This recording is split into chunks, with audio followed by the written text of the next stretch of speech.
Do not become a Calvinist, at least if you don't understand what you're getting yourself into. My word of advice to you is not because I disagree with Calvinism, but because I am a Calvinist myself, and I would like to help you guys to not get yourself involved in something that you're gonna regret 6, 7 months down the road, turn against it, and start to preach against it, not ever having understood what that thing was in the first place. Now, there's a lot of guys, a lot of gals, a lot of people all over the internet who proclaim to be former Calvinists, former Reformed folks, and they're staunch anti Calvinists. They're against Reformed theology, but they claim to be former Calvinists. And every time they have the opportunity to explain what Calvinism is or what they once believed Calvinism is, they always fail. They always fail to understand what Calvinism was, what Calvinism is, and they always demonstrate a lack of understanding of Reformed theology.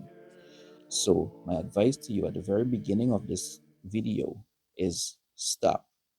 Even if you're enticed by the 5 points, commonly called the doctrines of grace, commonly identified by the acronym TULIP, even if you're enticed by all 5 of those points, even subscription to all 5 of those points doesn't make you a Calvinist. Um, if if you find one or two or three or four or all 5 of those points to be enticing, and if you find them to make sense, and if you find that you've never been a Calvinist before, you've never been a Reformed before, but it just so happens to make a lot of sense to you right now, kudos to you on that. Please avoid becoming a Calvinist, at least for now, until you hear what I have to say in the rest of this video. People commonly think that the 5 points, commonly called the doctrines of grace, is Calvinism. I'm going to say it right now at the beginning. That's not Calvinism. That's Augustinianism. It is a part of Calvinism, but it's less than 5% of Calvinism. So if you once believed in one, two, three, four, or 5 of those 5 points, you were never a Calvinist. You were simply an Augustinian. You were most likely a Gottschalkian, but it's debatable whether or not you are an Augustinian, depending on how much of those 5 points you once believed you understood in their entirety. It's like this, guys.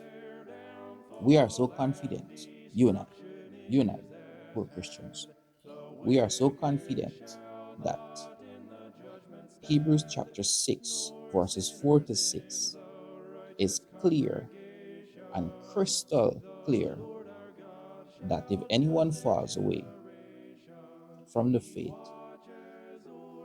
it's a simple demonstration that they were never really saved to begin with. All right, guys? Now, I am so confident in that scripture that, just like you, that if anyone falls away from the faith, they were never saved to begin with. I am equally as confident in everything that encompasses Reformed theology that everyone who calls himself a former Calvinist today never really understood Calvinism. Because if you understood Calvinism, I won't see all the straw man arguments that are being made by a lot of those former Calvinists who are all over the internet making arguments against Calvinism. And it's usually A, emotional arguments, B, straw man arguments. They misrepresent Calvinism in the first place. And C, they genuinely think their misrepresentation of Calvinism is what Calvinism is. All right. To prevent you guys from being future enemies of the Reformed faith, it's okay to be an enemy of the Reformed faith. At least I would rather you be an educated enemy of the Reformed faith, and I'd rather you accurately represent Reformed theology and Calvinism, and then offer arguments against that. Kudos to you if you do that. I'd rather you do that than for you to misunderstand Calvinism, become a Calvinist for 5 months or 6 months, and then turn against Calvinism, not ever understanding what Calvinism ever was, and then all of a sudden you're an expert on everything Calvinist and demonstrate gross ignorance on your part. That's the whole purpose for me asking you to be cautious. If you are like me, I was not afforded the privilege of being born into a Reformed family or church or city or country. I was born in the farthest thing away from the Reformation doctrines that you can ever imagine. I grew up in church, I grew up in Wesleyan Arminianism, the farthest thing from Calvinism. It was only in my mid 20s, early to mid 20s, that I discovered the Reformation doctrines and started to learn and started to educate myself, started to make friends with folks who are Reformed to learn from them. And if you are like me and you were never exposed to Reformed theology, and then the Lord opens your eyes to one or two of the doctrines of Reformed theology, be very cautious in claiming for yourself the title of Reformed or Calvinist, because I don't want you to become a future enemy, having never understood what Reformed theology is. If you are enticed by the 5 points, or four of those 5 points, or three, or two, or even one, if you are enticed by those doctrines and you are interested in Reformation doctrines, you're interested in the Reformed Church, you're interested in Calvinism, let me give you a quick rundown of all of the steps that I think would be necessary for someone like us to take. You might be me 3 or 4 years ago, you might be me 7 years ago, you might be me 9 years ago, having never been brought up in Calvinism or the Reformed faith, and just realize the truth of some of its points and are interested. Where do you start and how do you go about it? That's what I want to talk about today, guys. So most likely you will be exposed to one of the 5 points first. Most likely. Probably the one that you're going to accept first is total depravity. That's among the easiest ones. Secondly, it might be the first one that you accept is the perseverance of the saints, but you might come to understand it through another name, maybe eternal security, or maybe once saved, always saved. Now, a word of caution on those two terms. A word of caution on those two terms. Even though at face value, the perseverance of the saints, which is a Calvinistic doctrine, resembles the doctrine of eternal security and the doctrine of once saved, always saved. Even though those three resemble each other at face value, they're not necessarily the same. Now, there are people who subscribe to all five of those points who will never be a Calvinist. My point is, subscribing to the 5 points of Calvinism doesn't make you a Calvinist. It makes you an Augustinian at best. At best, if you're consistent in those 5 points, it makes you an Augustinian. You can't accept 4 out of the 5 points. That would make you a Gottschalkian, or 3 out of the 5 points. That would make you probably an Amyraldian or a Gottschalkian. All right? If you understand all five consistently, you're an Augustinian, but you're not a Calvinist as yet, because Calvinism is way more. There's going to be a timestamp somewhere in the video, a link to another video where we're explaining in that video the interchangeableness of Calvinism and Augustinianism. and why they are so similar, and why people typically confuse Augustinianism and Calvinism and call themselves Calvinists when they're not a Calvinist, or call themselves former Calvinists when they never understood Calvinism in the first place. All right, guys, the 5 points, commonly called Calvinism, the TULIP acronym, is less than 5% of Calvinism. They only exist as 5 points because a man named James Arminius rose up in the Reformed Church and challenged 5 points of what was already established Calvinism.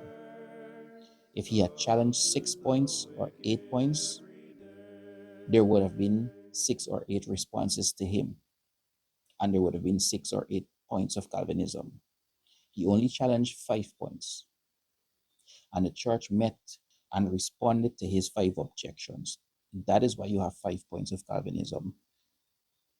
Calvin never had 5 points of Calvinism. Even Augustine never had 5 points of Calvinism. Even though it is presented in TULIP acronym, first being total liberty, unconditional election, limited atonement, irresistible grace, and then the perseverance of the saints. When the church responded to Arminius, they didn't present it as TULIP. They presented it as ULTIP. That's actually, they presented unconditional election first. These are things you need to understand when you get a little bit beneath the surface level of Calvinism or of Reformed theology. There's no such thing as a 3 point Calvinist and a 4 point Calvinist. There's people who believe in all 5 points and they're not Calvinists, because Calvinism is way more. I'm trying very hard to hit this point home because there's so many people online, there's too much people online arguing against Calvinism. And when they say Calvinism, they use it interchangeably with the 5 points, and the 5 points are less than 5% of Calvinism. The document that was drawn up at the Synod of Dort is called the Canons of Dort. In it, you have 5 responses to Arminius' 5 questions, or his 5 challenges to Calvinism, to a part of Calvinism. 5 points out of already established Calvinism. The church responded to his arguments. He died before he could have, made it to the synod. So his followers presented his arguments. But the church wrote out what the biblical teachings are on each point that he questioned. And then the church wrote out why his questions are wrong and why his position on those points are wrong. So in that document, it's called the Canons of Dort, you have the best explanation, the best presentation of what is commonly called the 5 points of Calvinism. You start with the Canons of Dort, and you're going to read the U first, unconditional election. And then you go to the L, limited atonement. And it's written under heads of doctrines. So you're going to read the first head of doctrine is unconditional election. And then the second head of doctrine. And then the third and fourth is grouped together. And then the fifth head of doctrine says presented in 4 sections, but it's 5 points. These are all just beneath surface level. It was put into the acronym TULIP, I guess, because TULIP is the national flower of the Netherlands, and the Netherlands is where the Synod of Dort met. Probably that's the case. Um, it's a good acronym. It doesn't present it in order as it was presented originally, but nevertheless, that's where you start with the Canons of Dort. Now, the Canons of Dort is found in a booklet called The Three Forms of Unity. The Three Forms of Unity is so much more than a booklet. It is a subordinate doctrinal standard for all continental Reformed churches across the world. When I say continental Reform, some churches may have found their origins in Germany, in Switzerland, in the Netherlands, different parts of Europe. The subordinate doctrinal standard for those churches is the Three Forms of Unity. So the Canons of Dort is one of those forms. So there's 2 other documents in that booklet. in that doctrinal standard. One of the other ones is called the Heidelberg Catechism. Now, a catechism is a method of teaching new converts, new believers, and children of believers the doctrines of the faith through a series of questions and answers that they will memorize. So, in addition to the canons of Dort, in that document, you have another document called the Heidelberg Catechism because it was done in Heidelberg, in Germany. And then the other document is called the Belgic Confession of Faith. Now, Confession of Faith is basically a statement that was drawn up explaining what the Reformed Church is, what the Reformed Church believes, everything from what books we recognize as scripture in canon, to how we view the doctrine of God, the doctrine of man, the doctrine of sin, the doctrine of salvation, the doctrine of worship, the doctrine of the end times. So within that one booklet that called the Three Forms of Unity, you have three documents: the Canons of Dort, the Heidelberg Catechism, and the Belgic Confession of Faith. That's where you start, guys. And that's entrance level now. So you're already um, roughly a few hundred points beyond the 5 points of Calvinism, and you're at entrance level to Reformed theology, to understanding Reformed theology. All right, guys, I hope you understand what I'm trying to express in terms of how big, how huge Reformed theology is. It's not just 5 points. Calvinism is not just 5 points. You can get past the 5 points and go into the Heidelberg Catechism and go into the Belgic Confession of Faith. And then the next thing you will do is you'll get a copy of the Westminster Standards. That's a subordinate doctrinal standards for a totally different branch of the Reformation doctrines. That's the churches that originate in Scotland from John Knox and the Puritans and the Scottish Covenanters. And then they came down to the Westminster Assembly. And then they did their systematic theologies and presented this document called the Westminster Standards. Now, there's a number of documents within that standard. There's a Westminster Confession of Faith. There's a Westminster Larger Catechism. There's a Westminster Shorter Catechism. There's a Directory of Public Worship. There's a number of documents in there. That's your next step. You read those, you understand those, and now you're roughly at a couple of 1,000 points. And now you start to get a little bit of a grasp of what Reformed theology is. Now, if you go through the entire three forms of unity or the entire Westminster Standards, and at the end of the day, you say, of either one of them, I can subscribe to every last statement in any one of these two documents. If you can do that, then call yourself a Calvinist. If you can't subscribe to either the three forms of unity or the Westminster Standards, if you can't subscribe to those two documents in their entirety, please don't call yourself a Calvinist. Not trying to separate the church or push anyone out of anything. All I'm trying to do is maintain the purity of our doctrines, which I'm sure if you were Reformed, you would want to do as well. If you were Arminian, you won't want false Arminians claiming to be former Arminians and then arguing against Arminianism. If you're a genuine Pentecostal, you wouldn't want false Pentecostals claiming to be former Pentecostals arguing against Pentecostalism and misrepresenting Pentecostalism. That's all I'm trying to do, guys, is maintain consistency, a certain level of consistency with my faith, which is the Reformation doctrines. Of the two documents that I mentioned, I'm not going to be afraid and ashamed of expressing exactly who I am and what I believe. Of the two documents that I mentioned, I have spent more time studying the three forms of unity. Yes, I did study that at seminary level. And that is my confession. That is the subordinate doctrinal standards that I subscribe to. But afterwards, I did spend a lot of time also studying the Westminster Standards.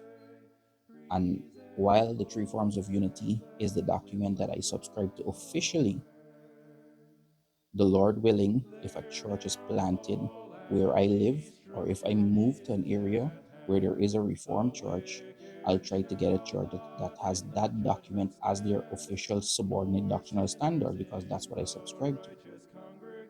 But I also am in agreement with the Westminster Standards. And if I can't find a church that subscribes to the Three Forms of Unity today, tomorrow I will find a church that subscribes to the Westminster Standard, and I will be just as happy as I am if I had found a church that subscribes to the Three Forms of Unity. But as of now, my standard is the Three Forms of Unity. It is the one that I've spent more time in. Even if I become a member of a Presbyterian church that subscribes to the Westminster Standards, I will always keep studying the Heidelberg Catechism every day. I'll always keep memorizing that catechism. I'll always preach the canons of Dort, and I'll always study the Belgic Confession of Faith. Those documents have some pretty interesting stories, how they came to be, the guys who wrote them, their stories. For example, Guido de Bray, the guy who wrote the Belgian Confession of Faith, he was martyred for that document. All right, he was put to death for writing that document. That's how serious Reformed theology is. That's the level of persecution that our forefathers went to produce these documents. And for us to have people come around today and just, you know, disrespect our history, disrespect the sacrifices that all of these guys made by not even taking the time to understand the doctrines that are taught in those works, and then with total lack of understanding of those doctrines claim to be former Calvinists. It's totally disrespectful. You try to get a copy of the letter that Guido de Bray wrote to his wife prior to his execution, for simply writing a document explaining to the king that we as a Reformed Church are not a threat to the monarchy. This is what we believe and this is who we are. Read that document and you'll try to get an understanding of the heart of a Reformed Christian, right? That's probably the next thing you should do, because Reformed theology is not just dead, dry theology. Reformed theology is orthodoxy that produces orthopraxy. It is right knowing, that's what orthodoxy is, that produces right living. That's what orthopraxy is. They're not separate from each other, they're connected. They're connected to each other. All right, guys. So if you have been introduced to either the T or the U or the L or the I or the P, if you've been introduced to that and it has sparked your interest and you're interested in it and you probably believe it to some degree or another, and you want to get a little bit deeper in your faith, get a copy of the Three Forms of Unity or get a copy of the Westminster Confession of Faith and the entire Westminster Standards, which includes the larger catechism and the shorter catechism, and study those documents. At the end of the day, if you can honestly say that you subscribe to any one of those wholeheartedly, then you may call yourself Reformed. Then you may call yourself a Calvinist. After that, find yourself, I don't know what country you might be living in. If you live in one of the countries that has an established Reformed presence, um, find yourself in a Reformed church. Find yourself under Reformed leadership. No, I don't have that privilege. I live in a country where there is no Reformed church. So I don't have the privilege of going to church every Sunday and worshiping my Lord. I don't have that privilege. You might live in a country where that is afforded to you. Find a church. I don't even want to hear any excuses. If you live in a country where there are Reformed churches, I don't want to hear any excuses that you have for not being in a Reformed church. I don't care what problems you had with any four other churches. If you live in a country and there's a Reformed church or a Presbyterian church, you should be in church every Sunday. Zero excuses accepted. I don't have that privilege. Yes, there's Baptist churches here. Yes, there's Pentecostal charismatic warfare churches here.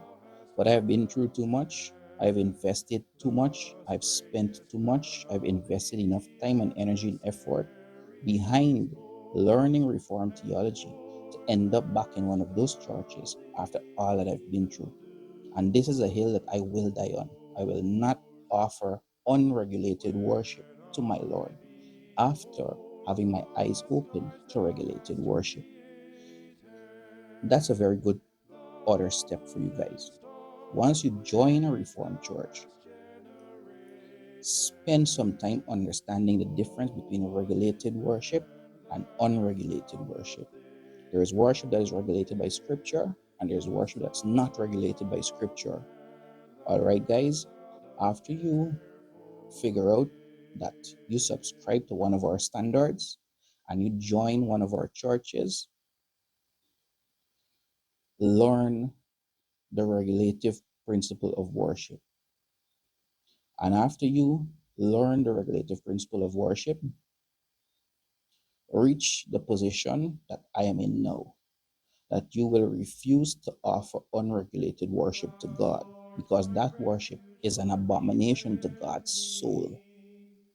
Reach the point where you refuse to offer false worship to the Lord. That's the beginning of Reformed theology, folks. And after this video, do a quick search on YouTube, do a quick Google search, and look for former Calvinists exposing Calvinism, and you'll see zero understanding of Calvinism. None of them have the slightest clue what they're talking about. All right, guys, because I haven't even gone into the length and breadth of the doctrines that I mentioned, much as everything else that I didn't mention. I didn't mention covenant theology. That's such a wide topic. I didn't mention confessionalism. I didn't mention cessationism. I didn't mention soteriology and eschatology. On the screen at the very end of this video will be a link to the previous video that came just before this one, where I explained that we didn't start off calling ourselves Calvinists. Calvinism was a derogatory term for us by our opponents. Those who hated us and those who hated Reformed theology used to mock us by calling us Calvinists. Just so happens that we didn't care much for the term then, we don't care much for it now, but we use it to identify our soteriology. If there's anyone who's going to question my use of the term Calvinism, I have no apologies for using the term Calvinism or Reformed theology.